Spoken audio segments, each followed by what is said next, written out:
मत द्यायचं हेच कळेल. इंडस्ट्रियल डेव्हलपमेंट तर शून्य आहे. सगळ्या प्रश्न जिथं आहे कोणाचाच लक्ष नाही. मतदारांच्या मताला काही किंमत आहे का नाही? नोटाचा अधिकार दिलाय. पक्षांतर बंदी ह्या कायदा स्ट्रिक्ट झाला पाहिजे. मी गटारचं पाणी इतकी वर्ष पितोय. राजकारणी लोक आता निगरगट्ट झालेले आहेत. जनता ही जागा दाखवून देणार. वोटर्सना पण कन्फ्युजिंग वातावरण आहे. ज्या वेळेला निर्यात करायची आवश्यकता असते त्यावेळेला निर्यात बंदी घातली जाते. तुमचं सरकार टिकवण्यासाठी तुम्ही हे सगळं करताय. गाव मेले का हाय कुणा टोक म्हणून तू इकडे आलाच नाही. समाज अभी आगे बढ़ रहा है तो मॉडर्न होना चाहिए ना. मतदानाला सगळ्यांनी केलं पाहिजे.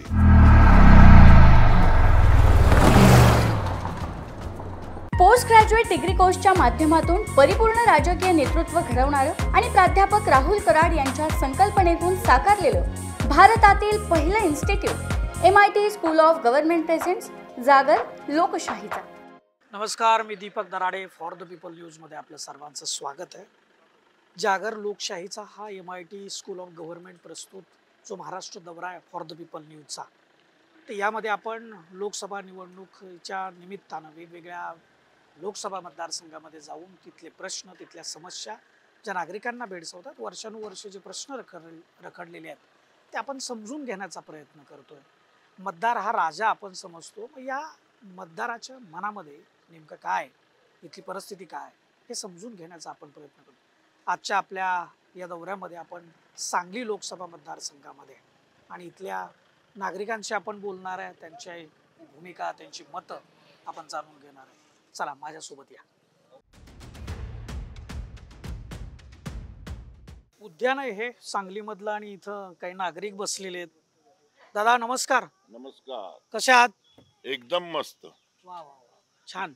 सगळी प्रसन्न सकाळ आहे सांगलीमधली. आमची ही रोज प्रसन्न सकाळच आहे. बर हे म्हणजे आमचं टॉनिक आहे सकाळचं. बर, वा, हे टॉनिक चांगलं आहे, आरोग्यासाठी उत्तम आहे. इथं आलं की दिवस मस्त जातो. आता जसं म्हणजे आरोग्यासाठी हे तुम्ही टॉनिक घेताय, तसं आपल्या देशाचं आरोग्य सुधारण्यासाठी लोकसभा निवडणूक आहे सध्या. प्रचार शिगेला पोहोचलाय. सांगलीमध्ये सध्या वातावरण अगदी जोरात आहे, ढवळून निघालंय आणि तिरंगी लढत असल्यामुळं काटेकी टक्कर आहे असं दिसतंय. चौरंगी लढत आहे मतदान करायला. बरोबर. मतदार राजा आहे हे तुम्ही मला त्याचाच भाग. एक दिवसापुरता राजा आहे आम्ही, लक्षात ठेवा. नंतर काय कोण विचारत पण नाही आम्हाला. ही वस्तुस्थिती तुम्ही सांगताय, परंतु वास्तव असं आहे लोकशाही व्यवस्थेमध्ये की मतदार हा कायमचा राजा आहे, पण आपल्याला विसर पडलाय. नाही कायमचा आम्हाला विसर पडलेला नाहीये, राजकारण्यांना विसर पडलाय. मला सांगा, या लोकसभा निवडणुकीच्या निमित्तानं आमचा एक विषय असा आहे की सगळेजण कोण निवडून येणार, काय करणार अशी चर्चा करतात, परंतु जे आपले प्रश्न आहेत, वर्षानुवर्षाचे प्रश्न आहेत, त्याच्या विषयी कोणी बोलत नाही. खरं तर ही योग्य वेळ आहे त्याविषयी बोलण्याची आणि हे प्रश्न लोकांसमोर मांडण्याची. आमचा प्रयत्न आहे की मतदार संघाकडून म्हणजे तुमचा प्रश्न सुटत नाही. आता फक्त निवडणुकीपुरतेच हे सगळे हे आहे. मग तेच निवडणुकीपुरतेच आहे. म्हणजे काय आहे की आपला विषय आहे की बोलण्याचा, बोललं तरच चर्चा होऊ शकते. बोलून नुसतं उपयोग काय, त्याचा प्रश्न सुटत असतील तर. तुम्हाला काय वाटतं, कुठले प्रश्न? बरेच प्रश्न आहेत असे. तरी 2-3 सांगा. सैन्य आणि क्रीडा क्षेत्रात करिअर करायचे? नेताजी सुभाषचंद्र बोस सैनिकी निवासी शाळा पुणे. ऍडमिशनसाठी संपर्क 960 781 1662.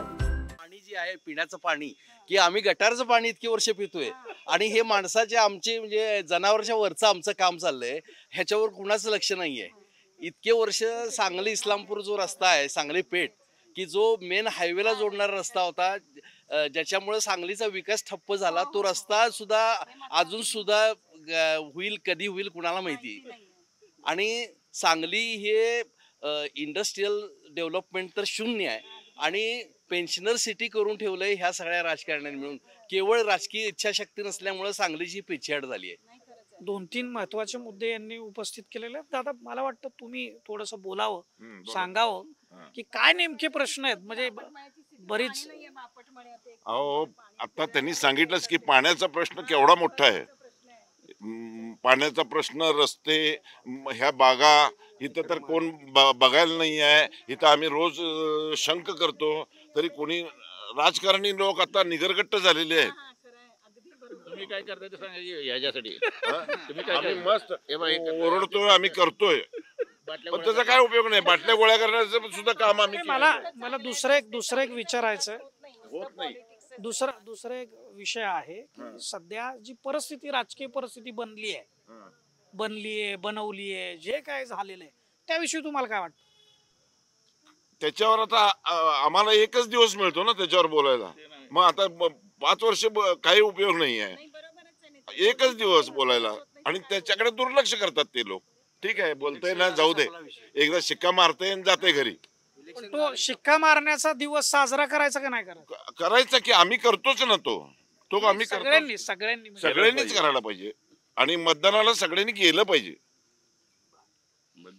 सांगली लोकसभाचा विचार करताना 2-3 प्रश्न समोर आले की जी इंडस्ट्रियल पीचे आट आहे किंवा पाण्याचा प्रश्न आहे, याच्या संदर्भात आपण किती आग्रही भूमिका मांडतो?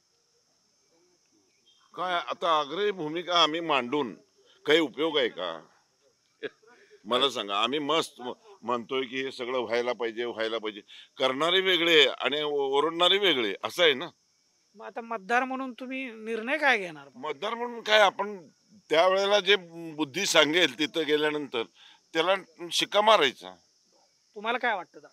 कोणत्या ह्या सांगली शहरामध्ये सगळ्या गोष्टी अडचणीच्या आहेत. अतिक्रमण अडचणीचं आहे, इथं पाणी सोय नाही, प्रत्येक गोष्टी काय केलं नाही तर बस स्टँडची व्यवस्था व्यवस्थित नाही आहे. रेल्वे आत्ता जरा सुरुवात, आता काही आमच्या समाज कार्यकर्त्यांनी चालू काही काम मागणी केल्या, जरा आता सुरुवात झालेली आहे. बऱ्याच इथं बाजारची व्यवस्था व्यवस्थित नाही, लोकांना कर्मचाऱ्यांना कामं नाहीत, धंदे नाहीत, आधी बेकारीत आता सध्या चालू आहे. याबद्दल सगळ्या राजकीय लोकांनी विचार करावा याबद्दल. आता आमची गार्डनची व्यवस्था बघा, पाणी नाही, काय नाही, वाढलेच चाललेलं आहे. आमचे लोक, ज्येष्ठ लोक आता सगळे सांगतातच आमच्या. यावेळेस सांगलीकरांचा विचार काय नेमका? 3 उमेदवार आता उभा आहे, काय त्याला टाकतील, मतदान करतील व्यवस्थित. जो आता आपल्याला सांगली शहरासाठी कोणी चांगला का उमेदवार असेल त्याला मतदान 100% करतील. आतापर्यंत तुमची निराशा झाली. आम्हाला अधिकार दिलेला आहे. सांगलीकर काय मतदानावर बहिष्कार टाकणार नाही, लक्षात घ्या. मतदान करणार, पण ते काय होणार तिथं जेव्हा त्यांना जी सद्बुद्धी देईल देव, त्याप्रमाणे ते मतदान करणार. तुमची साधारणपणे सांगलीकरांची निराशा दिसते. नोटाचा अधिकार दिलाय तर त्याचा पण वापर आपण करू शकतो आणि आपलं मत जे आहे, बहुमूल्य मत आहे, ते आपण केलं हे पाहिजे. मतदान हे केलं पाहिजे. आणि हे प्रश्न जे आहेत, तुम्ही म्हणलात की आतापर्यंत ह्याला काय आहे की आम्ही सामान्य नागरिक आहे, आमचे प्रश्न एवढे असतात की आम्ही जाऊन कुठं आंदोलन करायचं म्हटल्यावर आम्हाला शक्य होत नाही. आणि केवळ निव्वळ ह्याच्यामुळं फायदा घेतात. ह्याचा गैरफायदा घेतात आणि त्यामुळे हे प्रलंबित पडतंय सगळं. आता हे बापट म्हणायची अवस्था सगळ्यांनी सांगितली. तुम्ही फार स्पष्ट बोलताय. म्हणजे महाराष्ट्रात जे काय तोडाफोडी, जोडाजोडी, हे जे सगळं गणित झालं, त्याचा फायदा झालाय का तोटा झाला? त्याचा त्यांना फायदा झाला असेल, आम्हाला काही नाही झालेला. सामान्य जनतेसाठी शून्य त्याचा उपयोग आहे. आणि केवळ तुमच्या राजकीय अस्तित्वासाठी आणि तुमचं सरकार टिकवण्यासाठी तुम्ही हे सगळं करताय. तुम्ही लोकांच्याकडे काय प्रश्नांकडे लक्ष देताय? ह्याचा तोटा या निवडणुकीत त्यांना होईल. ह्याचा फटका त्यांना निश्चित बसणार. जनता ही जागा दाखवून देणार. थेट तुम्ही एकदम निशाणा साधलाय. तुम्हाला काय वाटतं? काय सगळं गोंधळ आहे, सगळा गोंधळ आहे. म्हणजे काय माल मत द्यायचं हेच कळेना असं झालं. काय तरुण माझ्यासोबत आहेत या ठिकाणी, काय वाटतं? कारण ही देशाची जी अवस्था आहे ती आपल्यालाच निस्तारायची. आता ह्यांनी पुढे आणलाय देश, आपलं पण मत मांडलं पाहिजे का नको? नाही बरोबर आहे, पण आता लोकसभेची निवडणूक म्हटल्यावर जो उमेदवार आहे त्याचं काम बघून सगळ्यांनी मतदान केलं पाहिजे. फक्त पक्षाचं धोरण बघून ठरवणं थोडं चुकीचं ठरेल. कारण जो उमेदवार आहे त्यानं खरंच काम केलंय का आपल्यासाठी हे बघणं पण खूप महत्त्वाचं आहे. आणि असं वाटतं की आता वोटर्स जर आपले जागृत व्हायला लागले तर विचार करून तुम्ही फार महत्वाचा विषय मांडला. फॉर द पीपल वोटरसाठी झालंय. मतदार हा म्हणजे केंद्रबिंदू मानून आम्ही सध्या लोकसभा सगळ्या मतदारसंघामध्ये जातोय. पण आता ही तिहेरी लढत आहे, काय कशी लढत होऊ शकते सांगता नाही येतो. म्हणजे आता म्हणायला गेलं तर मी इथलं रहिवासी नाही आहे तसा, पण सगळीकडे सध्या तिहेरी लढत चालू आहे. 3 वेगळे गट, त्याच्यातले पण 2 एकाच गटाचे 2 भाग. त्यामुळे सगळं जरा वोटर्सना पण कन्फ्युजिंग वातावरण आहे. म्हणजे पक्षाची विभागणी जशी पण झाली. नाराजी आहे का खुशी आहे देशामध्ये? परसेप्शन आता- काय आहे तुमचं? तुम्ही कसं बघताय याची? आता नाराजी किंवा खुशी देशातली आपण असं एका दुसऱ्याच्या बोलण्यावर तुमच्या जवळपास काय वाटतं? आमच्या जवळपास तरी मध्यम वातावरण वाटतं. नाराजीही नाहीये, खुशीही नाहीये. ज्या मुद्द्यांवर काम होत नाहीये त्याबद्दल नाराजी आहे आणि ज्याबद्दल काम होतंय त्याबद्दल खुशी देखील आहे. मध्यम मार्ग काढलेला दिसतोय. काही काही नागरिक इथे बसलेले आहेत, तुमच्याशी बोलायचं आहे. काय काय परिस्थिती आहे सध्या सांगलीची? चांगले आहे की काय झाले? चांगली परिस्थिती एकदम व्यवस्थित आहे. बरं, कुठलेच प्रश्न नाही तिथं? कोणाचंच लक्ष नाही, सगळे प्रश्न जिथत आहे, कोणाचंच लक्ष नाही. वाव, म्हणजे कुणाचंच लक्ष नाही ह्याच्यात तुमचं सुख आहे? ना प्रशासन नाही ना राजकारणी माणसं आहेत. सर्वसामान्य माणसाचे प्रश्न जाग्यावर. तुम्हाला काय वाटतं? काय सांगलीचे सगळे प्रश्न आहेत ते तसेच रेंगाळत राहिलेत. फक्त प्रत्येक पक्षाला आपल्याला उमेदवार द्यायची मोठी स्पर्धा आहे. ते म्हणजे निवडून येण्याचा हा प्रश्न नंतर त्यांचा आहे. प्रश्न तसेच आहेत असं तुम्ही म्हणता. मग यावेळी सांगलीकर काय निर्णय घेऊ शकतात बरं? तुम्हाला काय वाटतं? म्हणजे अंदाज काय समजा सांगलीकरांनी प्रत्येक मतदार हा विभागणी होत राहणार पक्षाची. त्यात पुन्हा तिरंगी लढत आहे, तिरंगी जोरात. लढत आहे. त्यामुळे कोणी निवडून येते असं निश्चित कुणाला सांगता कुणाला फायदा होऊ शकतो बरं तिरंगी लढतीचा? मतदानाची टक्केवारी वाढली तरच विरोधकांना फायदा होईल. नाहीतर टक्केवारी कमी राहिली उन्हाळ्याच्या सीझनमुळे. म्हणजे मतदान कमी होते. काल बातम्यात बघतोय मतदान हे कमी झालं तर परत संधी जुन्या लोकांनाच राहणार असे वाटते. असं आहे, म्हणजे मतदान वाढलं तरच बदल होऊ शकतो असं म्हणतात. काय म्हणता काका, काय परिस्थिती आहे? फर्स्ट क्लास परिस्थिती छान आहे.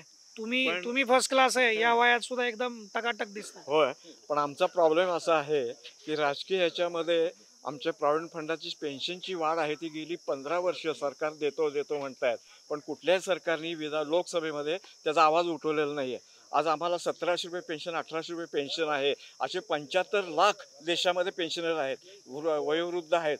अशांचे जी विषय आहे तो लोकसभेमध्ये मांडला जात नाही. आणि पक्षांतर जे आहे, आज कुठला काँग्रेसमध्ये उद्या भाजपमध्ये असेल, भाजप आहे तो उद्या काँग्रेसमध्ये असेल, हे काही ते आम्ही सगळे मतदार कन्फ्यूज होतो. त्याच्यामुळे चक्रावून गेलेत. त्यामुळे नेमकं कोणाला मतदान करायचं, जसं नाना डोकं गरगरतंय असं वाटतं. असं हा ते कन्फ्यूज होतं. कन्फ्यूज झाले. जसं नाना पाटेकरनी सांगितलं काल याच्यामध्ये की पत्र लग्न ठरलं पत्रिका, पण ऐन वेळेला नवरा नवरी वेगळेच येऊन उभा राहतात. अशा पद्धतीचं जर येऊन उभा राहिले म्हणजे हे खासदार आमदार बदल झाला तर ते कन्फ्यूज होतं. मार्मिक टोला मारला तुम्ही या सगळ्या फोडाफोडीच्या राजकारणावर. तुम्हाला काय वाटतं सांगलीची काय परिस्थिती? सांगलीची परिस्थिती तशी द्विधा परिस्थिती आहे. खरं म्हणजे सांगली हा काँग्रेसचा बालेकिल्ला आहे, परंतु वर सर्व बालेकिल्ला आहे. पण मागच्या 2 निवडणुकीमध्ये तर काँग्रेसचा उमेदवार निवडूनच आला नाही. कसं आहे, शरद पवार म्हणतात ना त्या पद्धतीने भाकरी बदलली पाहिजे. भाकरी बदलली लोकांनी, 10 वर्ष बघितलं सगळं. पण नाना पाटेकरनी परवा जे सांगितलं की मतदारांच्या मताला काही किंमत आहे का नाही, कोणाला विचारते? एकनाथ शिंदे आणि फडणवीसांना. आज तुम्ही तुमची घरं भरता प्रचंड प्रमाणात आणि नंतर पुन्हा अचानक ईडी वगैरे हे प्रकार चालू आहे, त्यांना अचानक पलटी मारताना निघून जातात दुसऱ्या पक्षात. पक्षांतर बंदी ह्या कायदा स्ट्रिक्ट झाला पाहिजे.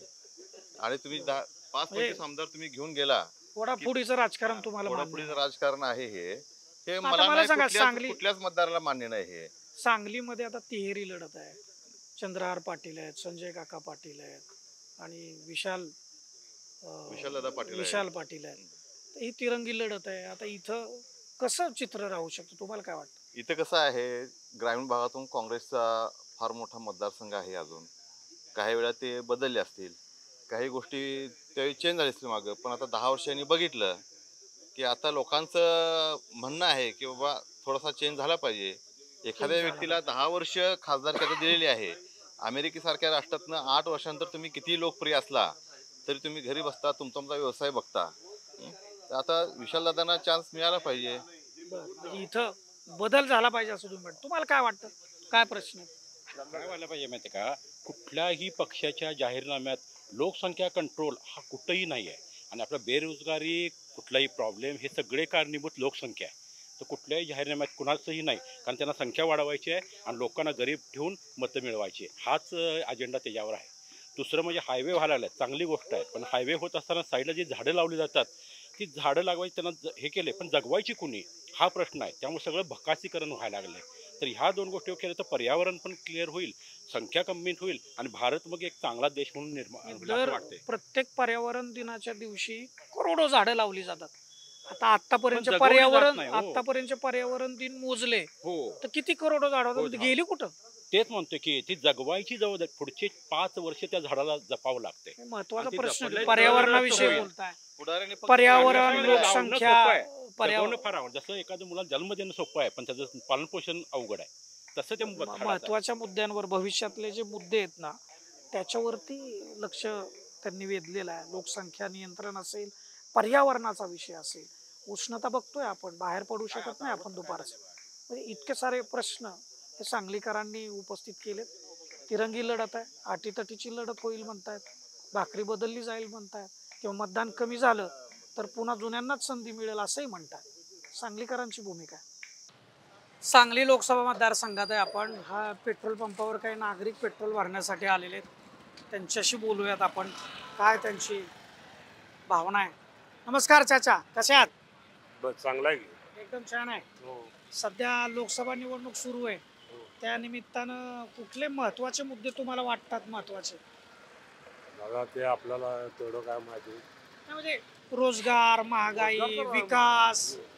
महागाई तर फार वाढलेला आहे. तर पेट्रोल भरायला तुम्ही आलाय, काय परिस्थिती? काय आता 50चं भरते, आधीवर 100चं भरायचं, आता 50चं भरायचं, तेवढं झालंय. निम्याने कमी केलं. हो, महागाई वाढलेलं आहे, काय करायचं? माझ्यासोबत काय तरुण आहेत, त्यांनाही आपण विचारूयात. पेट्रोल भरायला आलेला आहे तरुण, काय नाव? आदित्य दबडे. बर, काय करतोस? काय नाही, पोल्ट्री आहे माझी. पोल्ट्री आहे, बिझनेस करतोस. कसं आहे वातावरण सध्या पोल्ट्री? आहे तरी चांगला आहे, उन्हामुळे जरा टेम्परेचर जास्त आहे. बर, पण आता लोकसभा निवडणूक सुरू आहे. लोकसभा निवडणूक राष्ट्रीय स्तरावरची असते, त्यामुळं राष्ट्रीय सुरक्षा, आंतरराष्ट्रीय आपले संबंध, धोरणं आपलं सरकार आखत असतं. तर ते धोरणं मग रोजगाराच्या संदर्भात, उद्योगाच्या संदर्भात, शिक्षणाच्या संदर्भात, तर कसं वाटतं तुला? आता तू उद्योजक आहे स्वतः, कसं बघतोस या सगळ्याकडे? तरी महागाई जास्त झालेली आहे, सगळ्याचीच खूप जास्त झालेली आहे महागाई. त्याच्यामुळं सगळं म्हणजे हवामान सगळं खराब होत चाललेलं आहे. पण आता महागाई वाढली म्हणतात, पण इन्कम बी वाढलाय की का नाही वाढला? इन्कम कसं वाढणार? का इन्कम का नाही वाढलं? महागाई वाढल्यावर इन्कम कसं वाढणार आहे? पैसे तर आपल्याला पेमेंट आहे तसंच मिळते ना. आता पेट्रोल भरायला तू आलाय, पेट्रोल विषय काय मत आहे? पेट्रोल काय इलेक्शन आलं तर कमी करतात, इलेक्शन झालं की आणि वाढवतात. पण आता सांगलीमध्ये कोणाची हवा आहे? सांगलीमध्ये काय आता सगळ्यांचीच हवा आहे सांगलीमध्ये. सगळ्यांचीच हवा आहे, तिरंगी लढत आहे. तिरंगी लढत. विशाल पाटील आहे, चंद्रहार पाटील आहेत, संजय काका पाटील आहेत, तिन्ही वस्तादच आहेत, पैलवानच आहेत. काय परिस्थिती असेल काय सांगता येत नाही आता. सांगता येत नाही. तिरंगी लढत मग काटे की टक्कर का? नाही, काटे की टक्कर होत्या न कळत. माझ्यासोबत काही महिला भगिनी आहेत. काय वाटतं सध्या लोकसभा निवडणूक सुरू आहे, तुमची काय भूमिका आहे? आपण लोकसभा म्हटलं की राष्ट्रीय स्तरावरची निवडणूक असते, तर त्या कसं बघता तुम्ही? कुठले प्रश्न महत्वाचे वाटतात? राष्ट्र इसमें अभी इलेक्शन चल रहा है उसके लिए। हाँ, इलेक्शन में अभी ऐसी पार्टी को जिताना चाहिए कि जो अपने राज्य के लिए कुछ किया अच्छा। अभी तक जो भी हो रहा है ना, शिक्षण में कुछ बदल दिख रहा है। अभी जैसा जैसा समाज अभी आगे बढ़ रहा है तो मॉडर्न होना चाहिए ना, टेक्नोलॉजी में, जॉब्स में, इंडस्ट्री में। वो तो कुछ दिख रहा नहीं, हाईवे जैसा सब चल रहा है। अभी कुछ इसमें बदल आया है? कुछ बदल नहीं है इसमें, मुझे तो नहीं दिख रहा अभी कुछ। कौन से विषय आपको मतलब प्राइमरी ये चीज़ें जो है जो होनी चाहिए? एक लोकसभा इलेक्शन हमारा चल रहा है, राष्ट्रीय स्तर का ये इलेक्शन है, ये कोई जिला परिषद या नगर पालिका इलेक्शन नहीं है। तो राष्ट्रीय धोरण हम ये सरकार बनाती है, राष्ट्र को चलाती है, तो किस नज़रिए से आप इस इलेक्शन को देख रही हैं? राष्ट्र में जो मंत्री आए या पहला अभी जिस तरह से हम देख रहे हैं कि ज़्यादातर ना जो भी दंगे फसाद हो रहे हैं वो हिंदू मुस्लिम के लिए हो रहे हैं, पर ऐसा जो मंत्री होना चाहिए जो सबको मिला के रखे, हर समाज को, या जैसे वो हिंदू हो मुस्लिम हो सबको मिलजुल के रहना चाहिए ना। अपना राष्ट्र एकता के लिए जाना जाता है। बरसों से हमारा जो राष्ट्र हम देखते आ रहे हैं, हमारा भारत देश, वो सब त्योहारों, ऐसा कौन सा देश नहीं है जिसमें बस हिंदू है, जिसमें मुस्लिम है, मतलब हैं दूसरे कंट्रीज, अदरवाइज उसमें अपना भारत देश ही है जहाँ पर इतने सारे धर्म हैं, जात हैं, मगर सब लोग तो मिलजुल के रहना चाहिए। तो ऐसा मंत्री बने, ऐसा हमारा मुख्यमंत्री बने जो सारे समाज को अपने, जब हमारा देश एक होगा ना तो इतना अपना देश एक, अभी बोलेंगे ये हिंदू है मुस्लिम है, इधर से ऐसे अपने अपने में जब झगड़ा लगाएंगे, अंदर से अपना भारत देश कमज़ोर होगा, खोखला होगा, तो दूसरी कंट्री से क्या ही मुकाबला करेगा, ना टेक्नोलॉजी में करेगा ना अदरवाइज। हर इसमें हमारा जो भारत देश है ना नीचे गिरता जा रहा है, वो भी अपने अंदर के अंदर खोखले पने के लिए। विकास को किस नज़रिए से देखती हैं? विकास प्रोजेक्ट जो अभी चल रहे हैं, रोड बन रहे हैं, एयरपोर्ट बन रहे हैं, रेलवेज अच्छी हो रही है, उसको कैसे देखती हैं?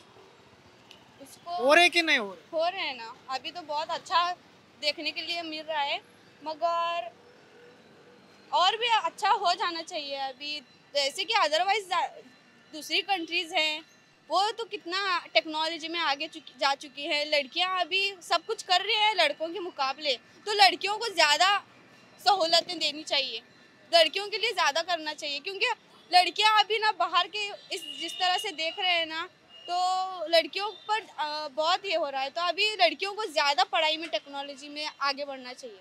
सांगली लोकसभा मतदारसंघात आहे आपण, माझ्यासोबत रिक्षावाले. आता रिक्षावाले म्हटलं की तुम्हाला लक्षात आलं असेल, अनेक जागेवरची अनेक ठिकाणची लोक यांच्या रिक्षात बसून जातात, हे त्यांच्याबरोबर गप्पा मारतात, ते यांच्याबरोबर गप्पा मारतात. त्यामुळे सगळ्यात चांगलं ठिकाण जर कुठलं असेल तुम्हाला माहिती जाणून घ्यायचं तर ते रिक्षावाले, म्हणून यांच्याबरोबर बोलणार आहे. सगळ्यांना नमस्कार आणि फॉर द पीपल न्यूजमध्ये तुमचं स्वागत आहे. मला सांगा, सध्या लोकसभा निवडणूक सुरू आहे. आता लोकसभा निवडणूक म्हणजे राष्ट्रीय स्तरावरची असते, ती काय जिल्हा परिषद, महानगरपालिका, ग्रामपंचायत अशी नसते. प्रश्न राष्ट्रीय स्तरावरचे असतात. महागाई असेल, बेरोजगारी असेल, उद्योग असेल, व्यापार असेल, शिक्षण असेल, राष्ट्रीय सुरक्षा असेल, आंतरराष्ट्रीय संबंध असेल, तर अशी सगळी धोरणं ठरवण्याचं काम आपलं केंद्र सरकार करतं. त्यामुळं कुठले प्रश्न तुम्हाला महत्त्वाचे वाटतात तुमच्या दृष्टिकोनातून? एक साथ सगळ्यांनी बेरोजगारी सांगितली. का बरं एवढं रोजगारच नाही? काम नाही, रिक्षा धंदा नाही, काम नाही. लॉकडाऊन पासून काहीच नाही आहे. लॉकडाऊन पासून काय नाही? बेरोजगार नाही. अजून कुठला प्रश्न? बेरोजगारी एक झाला, दुसरं काय काय? महागाई वाढली आम्हाला. महागाई वाढली. तुमचं काय दादा? महागाई वाढल्या, रिक्षाला धंदा नाही, इथं नियोजन नाही रिक्षाचे व्यवस्थित, कोण पण आत जातं, कसं पण धंदा करतंय, रिक्षावाल्यांकडून कुणाचं लक्ष नाही. तुम्हाला काय वाटतं? दादा, बेरोजगारी वाढलेली आहे, रिक्षावाल्याला पूर्ण GST लावलेली आहे, आम्हाला धंदा नाही. एकतर आम्हाला 30 रुपयाचं भाडं लवकर येत नाही, आणि त्याच्यात मुळात म्हणजे पॅसेंजर येत नाही, गाड्या वाढलेल्या आहे. आता मला सांगा, सांगलीमध्ये तिरंगी लढत आहे, कशी लढत होईल? विशाल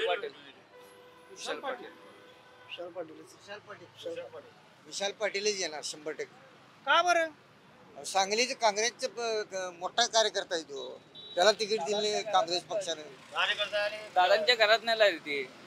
बर, संजय काका पहिले एकदा निवडून आल्यानंतर परत बघतच नाही, फिरकतच नाही. काँग्रेसचा 2 वेळा उमेदवार होता, त्यावेळेस आला नाही. दिलं चान्स बघू देऊया म्हणून त्यांना, भाजपवाल्यांना, मोदी हवामध्ये. विशाल पाटील हे आता चर्चेत फुल चालू आहे. विशाल पाटील हे लोकांचे कामं करायला लागलेलं आहे.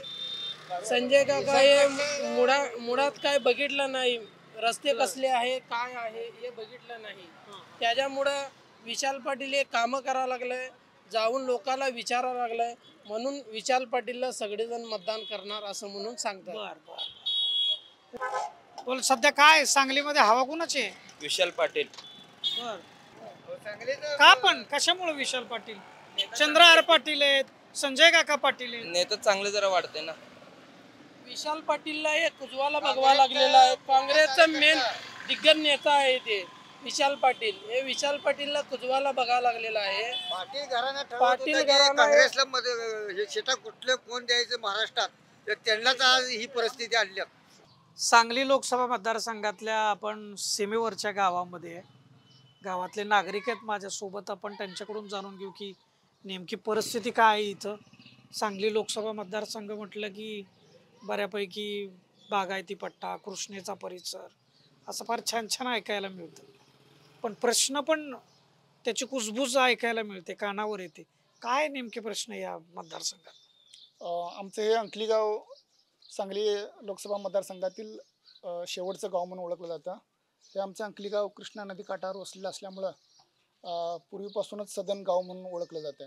पण हे गाव सदन असलं तरी मागील 2-3 वेळा 2005 पासून या गावाला महापुराचा खूप मोठा फटका बसलेला आहे. 2005 असू दे, 2019 आणि 2021 अशा तिन्ही वेळा या गावाला पूर्णपणे महापुराने वेढा घातलेला होता. त्यामुळं येथील जी शेती आहे या महापुरामुळे असू दे काही प्रमाणामध्ये मीठ फुटलेली आहे जमीन.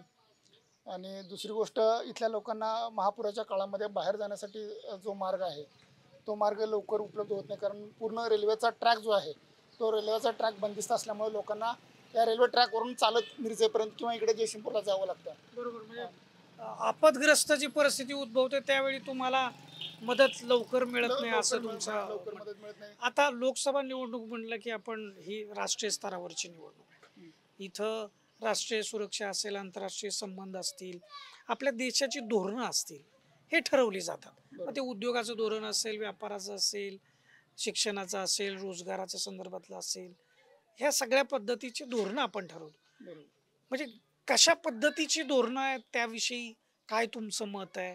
काय असायला पाहिजे, काय नसायला पाहिजे? तुम्हाला काय वाटतं? कुठल्या मुद्द्यावर ही निवडणूक व्हायला पाहिजे? कुठले मुद्दे महत्वाचे आहेत त्यातले? सुरक्षेच्या बाबतीत जर विचार केला तर मागील काही वर्षामध्ये सुरक्षेच्या क्षेत्रामध्ये आपण स्वावलंबी होत आहोत. अनेक शस्त्र जी आहेत तर त्याच्यामध्ये आपण स्वयंपूर्ण बनण्याचा प्रयत्न करत आहोत. काही शस्त्र जी आयात करावी लागत होती ती आता आपण स्वतः देशामध्ये बनवली जात आहेत. सुरक्षेच्या दृष्टिकोनातून ही जमेची बाजू आहे. परंतु आंतरराष्ट्रीय व्यापाराच्या बाबतीत जर विचार केला तर यांची जी धोरणं आहेत तर ती धोरणं पूर्णपणे चुकीची असलेली दिसतात. कारण शेतकऱ्याचा जो माल आहे तो माल परदेशामध्ये निर्यात केला जायला पाहिजे. ज्या वेळेला निर्यात करायची आवश्यकता असते त्यावेळेला निर्यात बंदी घातली जाते. साखर असू दे, कांदा असू देत किंवा इतर कुठली धान्य असू देत. त्यामुळे शेतकऱ्यांना जो पुरेसा जो भाव मिळाला पाहिजे तो भाव याच्यामध्ये मिळत नाही. गेली अनेक वर्ष झालं कांदा निर्यात बंदी केलेली आहे. त्यामुळे शेतकऱ्यांना जो भाव मिळाला पाहिजे तो भाव मिळत नाही आहे. साखरेवरती सुद्धा निर्यात बंदी आहे. त्यामुळे साखरेची निर्यात थांबल्यामुळे इथल्या कारखानदारांना जो भाव मिळाला पाहिजे तो भाव मिळत नाही. परिणामी ते कारखानदार साखर पट्टा म्हणजे ऊस उत्पादक पट्टा आहे, त्याच्यामुळं तुम्हाला हा प्रश्न जास्त भेडसावतो. हो, भेडसावतो. कारण कारखानदारांना जर साखरेला भाव योग्य मिळाला तरच ते ऊस दर व्यवस्थित देऊ शकतात आणि इथल्या शेतकऱ्यांना त्याचा भाव योग्य प्रमाणात मिळू शकतो. मागील 8-10 वर्ष झालं 2500 ते 3000 या दरम्यानच हा दर राहिलेला आहे. तो दर वाढणं गरजेचं आहे. प्रति टनाला ऊसाला जो काही कारखाने 2700 देतात, काही कारखाने 2800 देतात.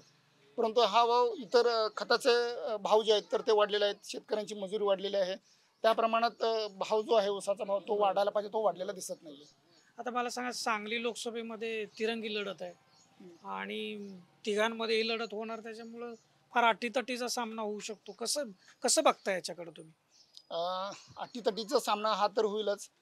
मागील वेळेला सुद्धा विशाल पाटील आणि संजय काका पाटील यांच्यामध्ये ही लढत झाली होती आणि पडळकर वंचित बहुजन आघाडीकडून राहिल्यामुळे मताचं डिवायडेशन जे आहे तर ते मताचं डिवायडेशन झाल्यामुळे विशाल पाटलाला जी पडणारी मतं ती काही प्रमाणात मतं ही विभागली गेली आणि पडळकरांना त्याचा म्हणजे मतं त्यांनी मिळवू शकले. आत्तासुद्धा तिरंगीच लढत आहे.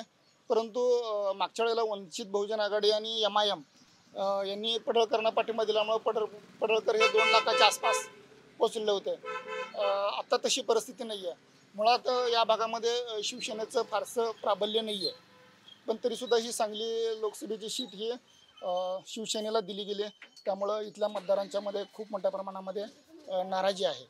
महाविकास आघाडीकडून ही खरी तर ही सीट काँग्रेसला मिळणं आवश्यक होतं, कारण काँग्रेसचा हा परंपरागत बालेकिल्ला म्हणून ओळखला जातो. तशी लढत जी आहे तर ती लढत विशाल पाटील आणि संजय काका यांच्यामध्येच होईल असं वाटतं. चित्र दिसतंय.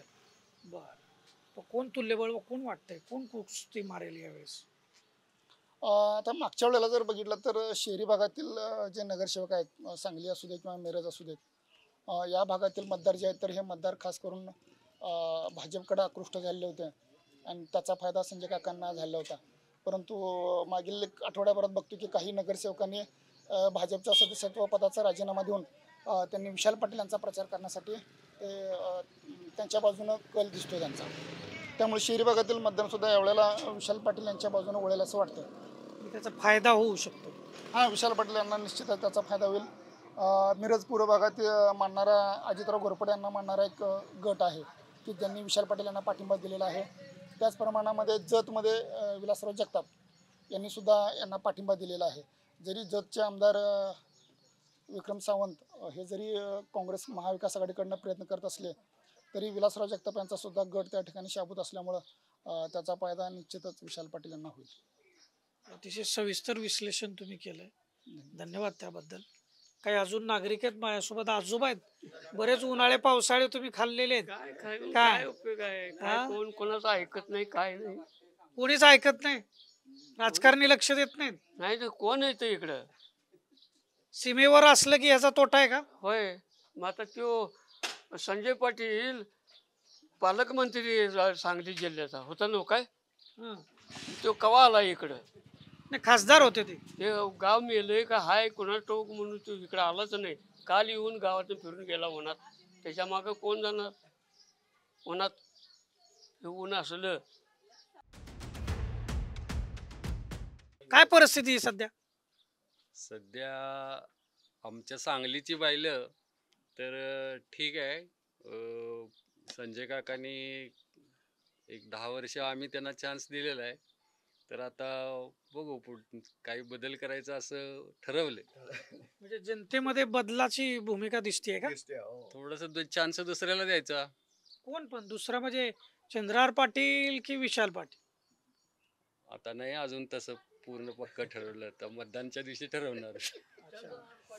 म्हणजे बदल करायचे म्हणतायत इथले नागरिक, पण कुठलं कुणाला बदलून द्यायचंय हे मात्र सांगत नाही.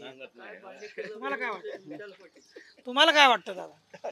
काय नाही, आता काय त्यांनी काय सांगितलं तेच आमचं आहे. हे सगळे मिळून एकदम ठरवताय काय?